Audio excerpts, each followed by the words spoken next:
Speaker Ejaz Sadiq की सदारत parliament house में हुकूमत और पीटीआई मुज़ाकराती कमेटियों का दूसरा दौर। इरफान सिद्दीकी ने इजलास का एलामिया जारी कर दिया। इरफान सिद्दीकी ने कहा, पीटीआई ने 9 मई और 26 नवंबर की जुडिशल इंक्वायरी का मुतालबा किया है। बानी पीटीआई दीगर सियासी कैदियों की रिहाई का मुतालबा भी शामिल। पीटीआई ने मजीद वक्त मांगा है। पीटीआई चार्टर ऑफ डिमांड बानी या चेयरमैन से मुलाकात के बाद पेश करेगी।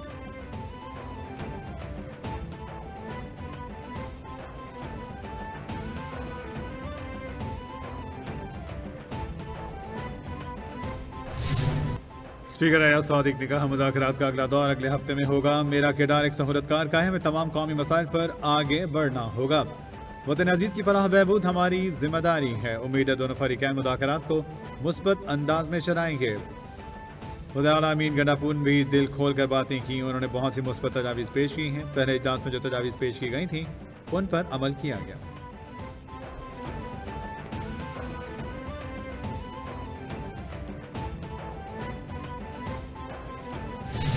अमीन गंडापुर के इजलास के बाद मीडिया टॉक का, हमने मुल्क के लिए कुर्बानियां दी। मुज़ाकरात बानी पीटीआई के कहने पर ही शुरू हुए। जो भी होगा बानी पीटीआई ही तय करेंगे।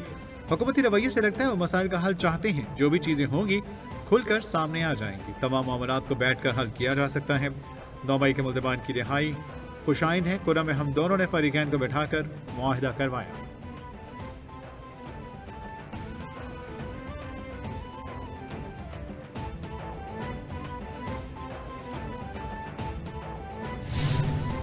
हुकूमत को 9 माह अफरा तफरी का सामना रहा। मुआशी इस्तेहकाम सियासी इस्तेहकाम के साथ जुड़ा है। हमें दहशतगर्दी का सर कुचलना होगा।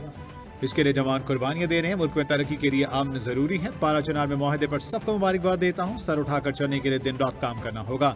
रवा साहब, मुल्क के लिए तरक्की का आसान होगा। हमें बिजली की कीमतें कम करना होंगी। वज़ीर आज़म का SIFC अपेक्स कमेटी में इजहार ख्याल। सानह 9 मई के 19 मुजरमान की सजाओं में मुआफ़ी का ऐलान। ISPR के मुताबिक सजाओं पर अमल दरामद के दौरान मुजरमान ने कानूनी हक इस्तेमाल करते हुए रहम की पेटिशन दायर की। मजमूई तौर पर 67 मुजरमान ने पेटिशन दायर की। 48 पेटिशन को कानूनी कार्रवाई के लिए कोर्ट्स ऑफ अपील में नजरसानी के लिए इरसाल किया गया। तर्जुमान पाक फौज ने कहा, सजाओं की मुआफ़ी हमारे मुनसिफाना कानूनी अमल और इंसाफ की मजबूती का सबूत है।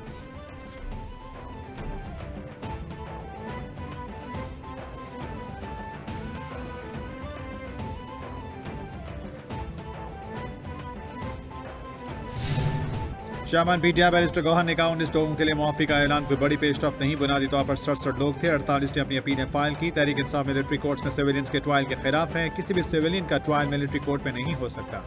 सुप्रीम कोर्ट इस हवाले से तय कर चुकी। हुकूमत के साथ मुज़ाकरात में मुतालबात पेश करेंगे। मुल्क की बेहतरी के लिए मुज़ाकरात कामयाब होने चाहिए।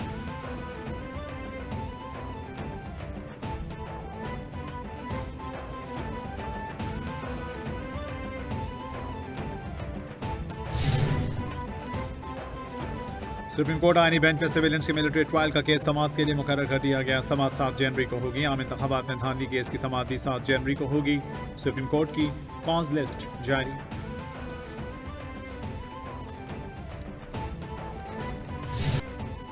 गवर्नर KP फैसल करीम कुंडी ने प्रेस कॉन्फ्रेंस करते हुए कहा, हम नौमान बरकरार रखना और सहूलत देना हुकूमती जिम्मेदारी है। सूबाई हुकूमत संजीदा होती तो इतने धरने न होते। कुरम की आवाम ने बहुत सी कुर्बानियां दी। मुल्क दुश्मन अनासिर कुरम के मामले पर बदअमनी में किरदार अदा कर रही हैं। कुरम में होने वाले अमन मुआहदे पर अमल होना चाहिए। अफगानिस्तान में आलमी ताकतों का छोड़ा अस्लहा पाकिस्तान में इस्तेमाल होता है।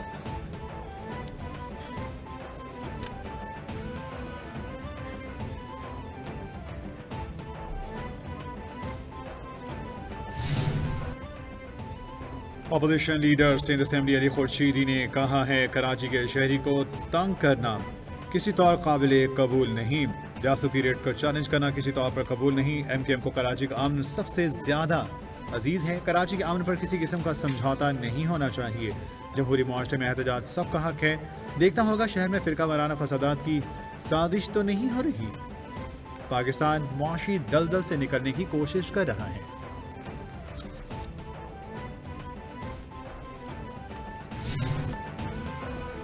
मेयर कराची मुर्तज़ा वहाब ने कहा, कहीं भी एहतजाज के नाम पर सड़कें बंद नहीं होनी चाहिए। यह एहतजाज KP में होना चाहिए था। अब जरूरी है कि मुनाफिकत की सियासत को खत्म किया जाए। तरक्की का सफर कराची के तमाम अजला में जारी रहेगा। बिलाल भुट्टो के मिशन के मुताबिक काम होता रहेगा। PP रियारी के आवाम से किए गए वादों की तकमील के लिए कोशा है। हम संगे बुनियाद नहीं बल्कि काम मुकम्मल करके इफ्तिताह करते हैं। बाकी लोग काम कम बातें ज्यादा करते हैं।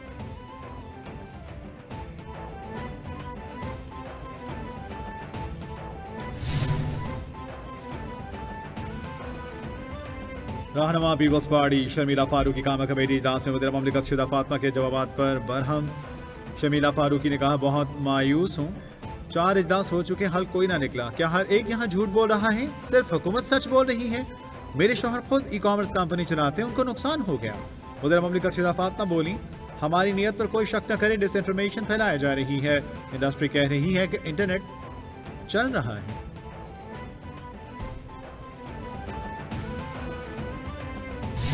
पाकिस्तान स्टॉक मार्केट में नया रिकॉर्ड कायम हो गया। स्टॉक एक्सचेंज 9:30 के आगाज में ही तारीखी सतह पर ट्रेड होने लगा। कारोबारी हफ्ते के चौथे रोज 100 इंडेक्स में 1355 पॉइंट्स का इजाफा। 100 इंडेक्स तारीख का बुलंद तरीन सतह 1,18,367 पॉइंट्स पर ट्रेड करने लगा। गुज़श्ता रोज 100 इंडेक्स में 2200 पॉइंट्स का इजाफा रिकॉर्ड किया गया।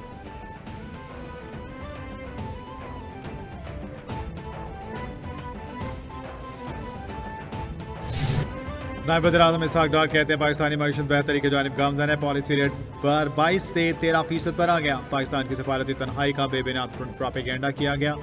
उड़ान पाकिस्तान प्रोग्राम कौम के सामने पेश किया। उड़ान पाकिस्तान 5 साला मंसूबा है। हुकूमत ने 2024 में बहुत से चैलेंजेस को बेहतर अंदाज में डील किया। मुमताज़ ज़हरा बलोच को फ्रांस में सफ़ीर मुतय्यन किया गया। अगले हफ्ते से नए तर्जुमान ब्रीफिंग दिया करेंगे।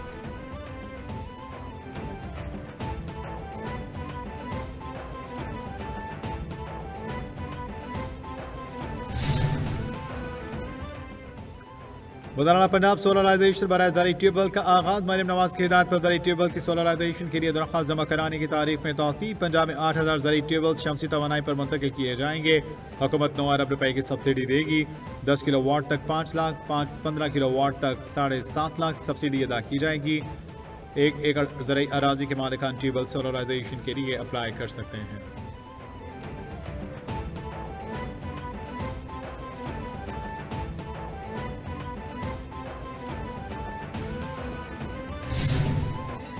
और मगरबी हवाओं की एंट्री। मुल्क के बालाई इलाकों में शदीद ठंड। लाहौर समेत मुल्क भर में सर्दी की शिद्दत में इजाफा हो गया। महकमा मौसमियात ने जुमे से बारिशों के सिलसिले को शुरू होने का इम्कान जाहिर कर दिया। आज़ाद कश्मीर में 2025 की पहली बर्फबारी और बारिश। पहाड़ों ने सफ़ेद चादर ओढ़ ली। बारिश और बर्फबारी का सिलसिला 6 जनवरी तक वक्फे वक्फे से जारी रहने की पेश गोई। लाहौर समेत पंजाब भर में रात को धुंध के डेरे।